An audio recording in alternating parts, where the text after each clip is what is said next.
हम नेक्स्ट पढ़ेंगे ऑक्सीकारक तथा अपचायक पदार्थ यानी ऑक्सीडाइजिंग एंड रिड्यूसिंग एजेंट। तो ऑक्सीकारक और अपचायक क्या होता है, बहुत सिंपल है, कुछ इसमें सोचना नहीं है। हमें ये देखना है कि किसका क्रिया में ऑक्सीकरण हो रहा है। हमने पिछला ही एग्जांपल इसमें भी लिया है। क्या हुआ है कि हाइड्रोजन पेरोक्साइड पे सोडियम नाइट्राइट की क्रिया हो रही है, सोडियम नाइट्रेट बन रहा है और जल निकल रहा है।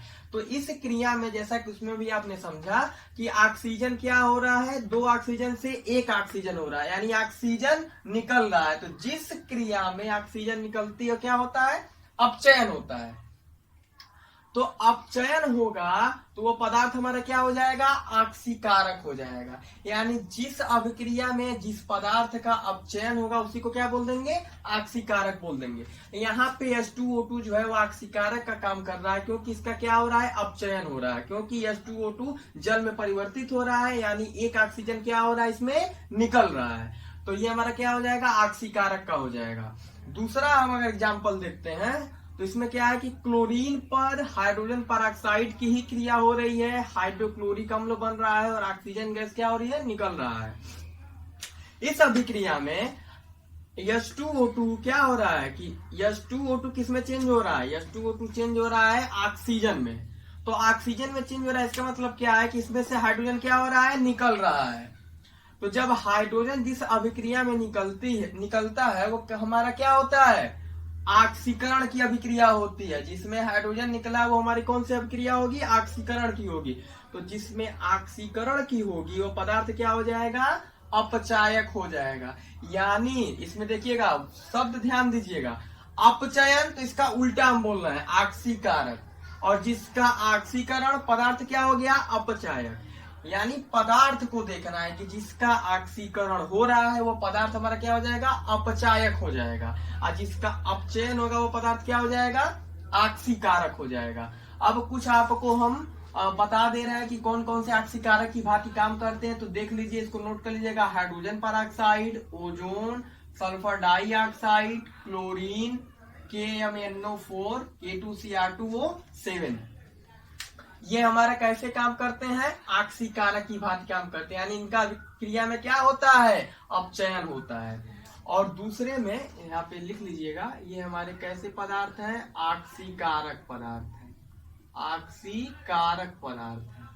यानी इनका क्रिया में क्या होता है, अपचयन होता है। और इसमें क्या होता है, ये हमारे अपचायक पदार्थ है, यानी इनका क्रिया में ऑक्सीकरण होता है। H2O2, hydrogen peroxide, hydrogen sulphide, H2S और ओजोन गैस। अब यहाँ पे एक चीज और देखिए, कॉमन क्या है, यहाँ पे H2O2 और ओजोन दोनों ऑक्सीकारक की भांति काम कर रहे हैं, और इसमें भी H2O2 और ओजोन किसकी भांति काम कर रहे हैं, अपचायक की भांति काम कर रहे हैं। तो यही आपको कंपटीशन या वो विकल्पिक क्वेश्चन में या एक नंबर में पूछ दिया कि ऐसे 2 पदार्थों का नाम लिखिए जो ऑक्सीकारक की भी भांति काम करते हैं और अपचायक की भांति काम करते हैं। तो आप क्या बताएंगे, हाइड्रोजन पेरोक्साइड और ओजोन। तो इन दोनों अभिक्रिया को लिख लीजिएगा और इसका डिफिनीशन भी हो जाएगा कि वे पदार्थ जिनका क्रिया में अपचयन होता है ऑक्सीकारक कहलाते हैं, वे पदार्थ जिनका क्रिया में ऑक्सीकरण होता है अपचायक कहलाते हैं। ठीक है, इसको स्क्रीनशॉट ले लीजिएगा। हाँ तो बच्चों, अब पढ़ेंगे ऑक्सीकरण संख्या, ऑक्सीडेशन नंबर, यानी इस चैप्टर का सबसे इंपॉर्टेंट टॉपिक जो हमेशा पूछता है। ऑक्सीकरण संख्या क्या होती है, तो डिफिनीशन इसका है कि किसी भी यौगिक, यानी कोई भी यौगिक हो, यानी हम H2SO4, HCl, H2O, कोई भी यौगिक हो, किसी भी यौगिक या किसी भी आयन, आयन मतलब क्या कि carbonate ion CO3 sulphite ion SO3 phosphate ion PO4 तो ऐसे भी कोई भी आयन हो जाएगा, फास्फाइट, सल्फाइट, कार्बोनेट। तो किसी भी यौगिक या किसी भी आयन में किसी भी तत्व पर, यानी इसमें जो तत्व है, यहाँ जैसे मान लीजिए H2SO4 हो गया, तो इसमें उपस्थित किसी भी तत्व, यानी इसका हम ले लें सल्फर ले लें, या कोई आयन ले लें CO3 ले लें 2 तो या कार्बन का ले लें।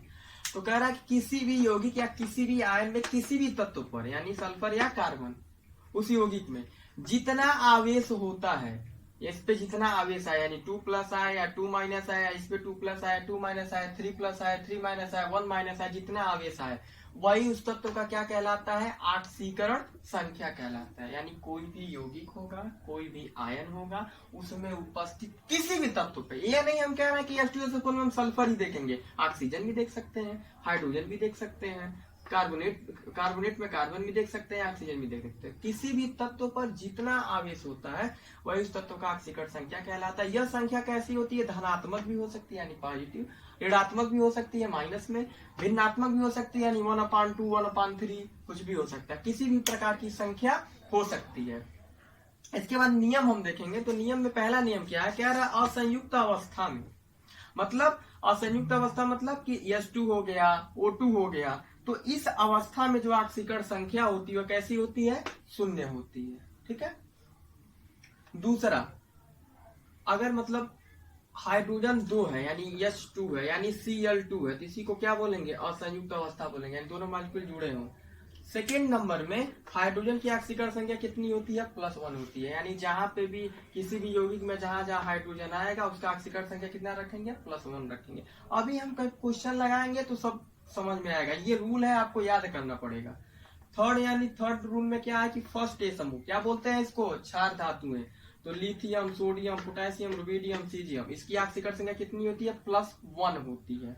फोर्थ में सेकेंड ए समूह, कौन कौन से होते हैं, क्या बोलते हैं इसको, क्षारीय मृदा धातुएं, बेरिलियम, मैग्नीशियम, कैल्शियम, स्ट्रांसियम और बेरियम, इसकी ऑक्सीकरण संख्या +2 होती है। फिफ्थ रूल में क्या है कि सेवंथ ए समूह, फ्लोरीन, क्लोरीन, ब्रोमीन और आयोडीन यानी हाइड्रोजन कहते हैं इनको, इनकी ऑक्सीकरण संख्या कितनी होगी, -1 होगी। जिंक की ऑक्सीकरण संख्या +2 होगी। ऑक्सीजन की कितनी होगी, -2 होगी। सिल्वर का कितना होगा, +1 होगा। हाइड्रोक्साइड और साइनाइड आयन का कितना होगा, -1 होगा।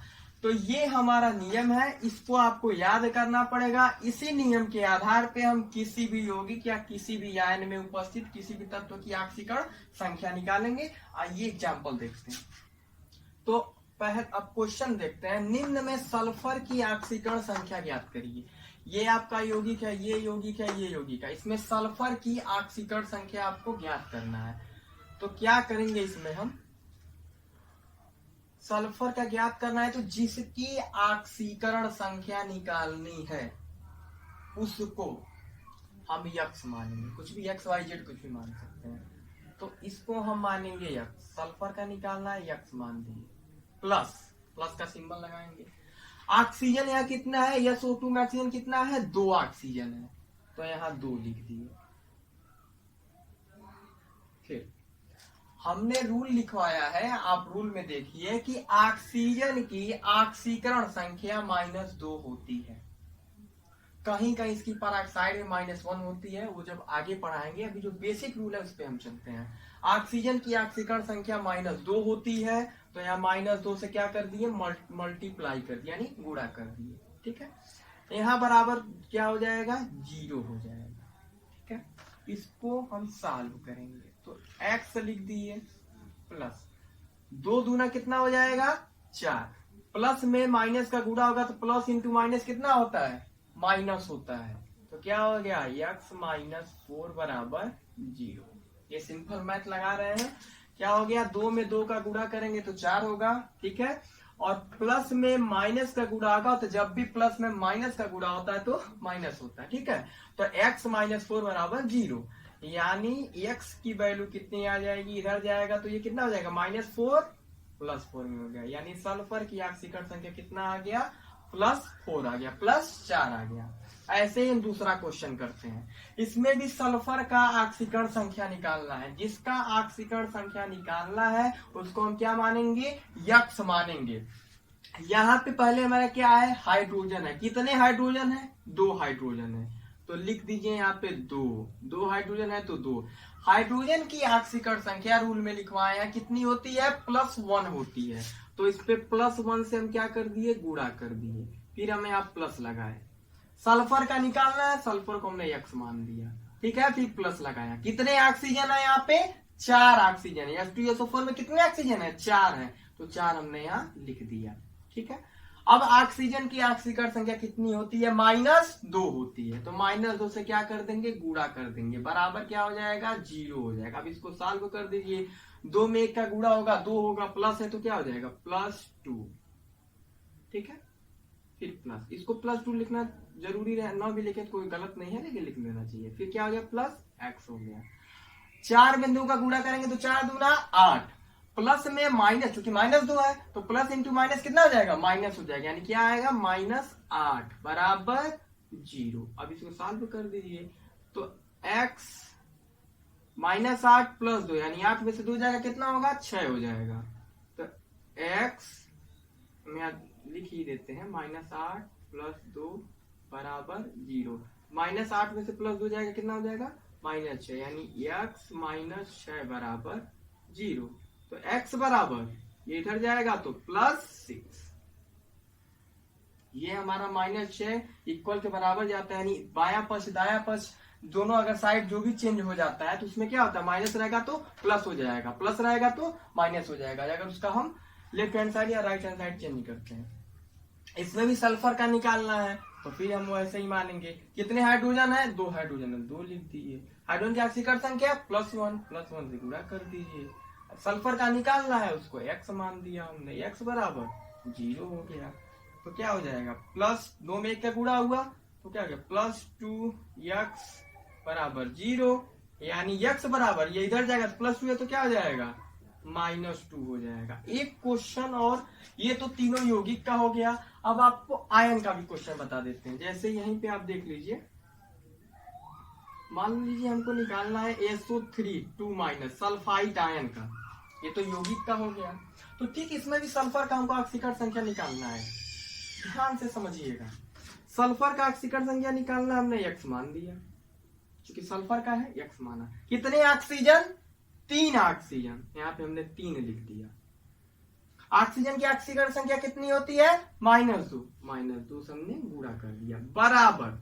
अब देखिए ये यहाँ जब हम बराबर लिखेंगे तो आयन की संयोजकता देखेंगे, कितनी आयन की संयोजकता यहाँ पे है -2 है, तो यहाँ हो जाएगा -2। यही समझने वाली चीज है आयन में। यहाँ पे 0 था इसलिए 0 लिख रहे थे, तो उदासीन है। ये भी यौगिक है, यहाँ पे कुछ ने चार्ज नहीं तो 0 लिख रहा है, यहाँ पे भी कोई चार्ज नहीं तो 0 लिख रहा है। लेकिन इस क्वेश्चन में सल्फाइड आयन पर -2 चार्ज है। अगर यहाँ पे +2 चार्ज रहता, जैसे मान लीजिए कोई एग्जाम्पल ले देते, मान लीजिए हमने कोई एग्जांपल है जिसपे प्लस चार्ज हो रहा है, कोई भी एग्जांपल कंसीडर करिए, मान लीजिए M2 है, इस पे +2 है, तो यहाँ क्या हो जाता +2 हो जाता। ठीक है, तो ये क्या हो जाएगा -2 हो जाएगा।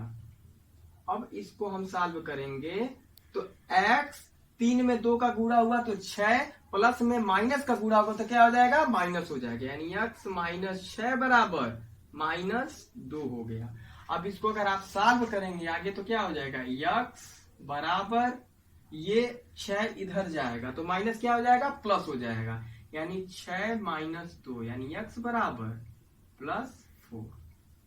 तो सल्फर की ऑक्सीकरण संख्या कितनी आ गई +4 आ गई। तो इसमें बस ये ध्यान दीजिएगा कि जितनी संयोजकता रहेगी बराबर लिख करके उतना हम संयोजकता माइनस रहेगा तो माइनस में डिनोट करेंगे और प्लस रहेगा तो प्लस में डिनोट करेंगे, तो ये इसकी ऑक्सीकरण संख्या हो जाएगी। आपको क्वेश्चन अगला इसी तर्ज पे करना है कि निम्न में नाइट्रोजन की ऑक्सीकरण संख्या ज्ञात करिए, NO का निकालना है, N2O, इस सब में क्या निकाल, NO में भी नाइट्रोजन का, N2 में भी नाइट्रोजन का, N2 में भी, N2O3 में भी नाइट्रोजन का, इसमें भी नाइट्रोजन का, ये 1- है, यहाँ पे भी N2 है। इतना ध्यान दीजिएगा, जैसे इसमें हमने कोई भी क्वेश्चन किया था इसमें सल्फर एक ही था, अगर यहाँ पे नाइट्रोजन 2 है तो यहाँ x मानिएगा, लेकिन चूंकि 2 नाइट्रोजन है ना तो क्या हो जाएगा 2x हो जाएगा।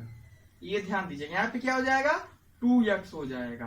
तो ऐसे ही मान को आपको लगाना, ऑक्सीजन की ऑक्सीकरण संख्या -2 पता है, तो एज सच ये भी क्वेश्चन आप लगा लीजिएगा। और बाकी ये आपको हमने समझा दिया, ठीक है। तो अब इसके बाद नेक्स्ट